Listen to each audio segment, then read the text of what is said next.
السلام علیکم ورحمة الله وبرکاته. محترم پوښتنه کړې ده چې یو څوک حج ته تللی و نو شپې په مینا کې نه دي کړې، په مکه مکرمه کې به یې کولې. محترمه بعضې خلک په مینا کې شپې نه کوي ځکه هلته ډېر راشي، ترتیب نه وي برابر، نو بیا مکه مکرمه کې یا په اتاقو کې شپې کوي.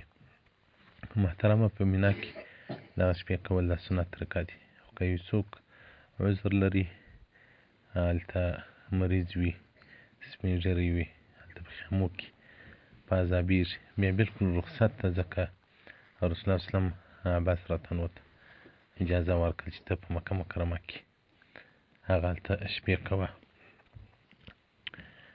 او سنت دي که سړی پرېږدي دغه شپې بې عذره، نو دمې شي نه پرې راوړي، خو لیکن د سنت خلاف عمل رالی او عمرة مبارک، نو بس چا به دلته شپه نه کوله،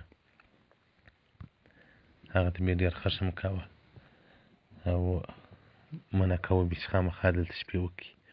خو که سړی ډېره شپه هلته تېره کړي، هم یې غاړې په خلاصېږي. او بعضې خیمې چې دي هغه د مینا په حدودو کې نه دي، د مزدلفې په حدودو کې دي. هغه خلک که ځینې لاړ شي څه مشکل نه لري.